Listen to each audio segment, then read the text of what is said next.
James Hartford checked his watch for the third time. 7:15. She was late. Of course she was late. They were always late, or too eager, or looking for his money, or trying to impress him with rehearsed conversation. He sat alone at the corner table of Marcello's, his blue suit perfectly pressed, his gold watch catching the light from the chandelier above. This was it, the last blind date. He had promised his mother one more try, and after tonight, he was done with the whole charade. At 35, James had built an empire. Hartford Industries dominated the tech sector. He had everything except the one thing his mother insisted he needed, someone to share it with. But every date felt like a business transaction. Every woman seemed to see dollar signs instead of the man beneath the suit. The restaurant door opened. A young woman stepped inside, looking around uncertainly. She wore a simple beige dress and carried a worn leather bag. Her light brown hair was pulled back in a casual ponytail. She didn't look like the usual women his mother set him up with, the ones in designer gowns and expensive jewelry. She approached his table slowly, almost hesitantly. "James Hartford?" He nodded curtly. "You're 20 minutes late." "I know," she said, sliding into the chair across from him. "I'm sorry. There was a situation at the animal shelter where I volunteer. A dog had been hit by a car, and I couldn't just leave him." James raised an eyebrow. An excuse. They always had excuses. "Is that supposed to impress me?" The woman, whose name he suddenly realized he didn't know, looked at him with calm hazel eyes. "No, it's supposed to explain why I'm late. I'm Emma, by the way."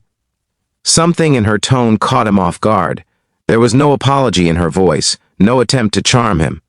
She stated a fact and moved on. "Your mother speaks very highly of you," Emma continued, glancing at the menu.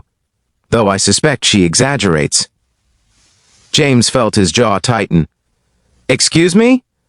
"Well, she described you as kind and generous. But so far you've been cold and judgmental. So either she's seeing something I'm not, or she's hoping I'll bring it out of you." No one spoke to James Hartford like that. CEOs courted his favor. Competitors feared him. Women flattered him. This small-town veterinary, assistant with dirt on her shoes, was criticizing him. "Maybe I'm tired of people wasting my time," he said sharply. "Then why are you here?" Emma asked simply. The question hung in the air. Why was he here? Because his mother had asked. Because despite everything he had built, there was an emptiness he couldn't quite fill with quarterly reports and stock prices. "My mother thinks I need someone," he said finally. "And what do you think?"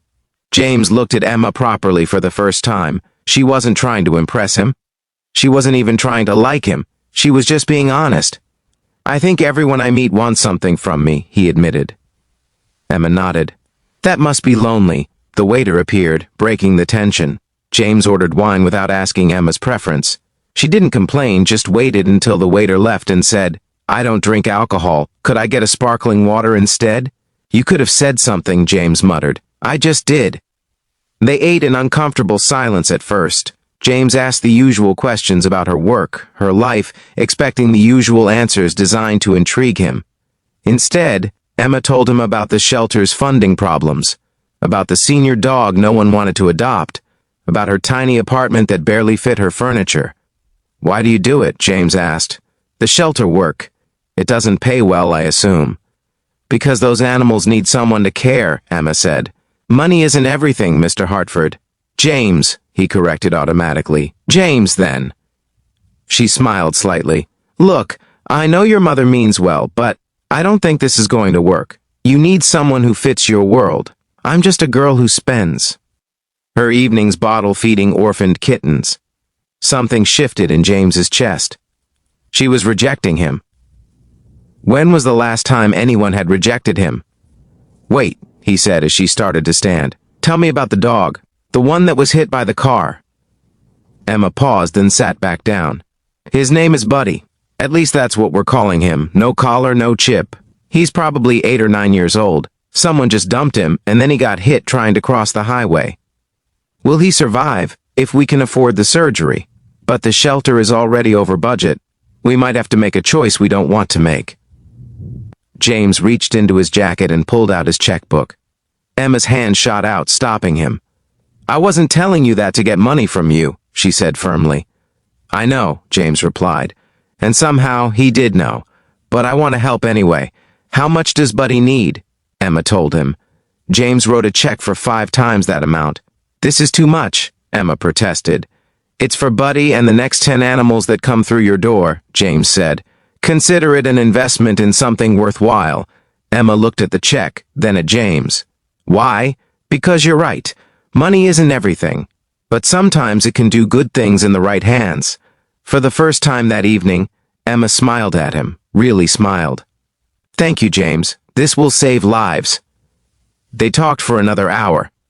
Emma told him about growing up on a farm, about her parents who had worked hard their whole lives and taught her the value of simple things.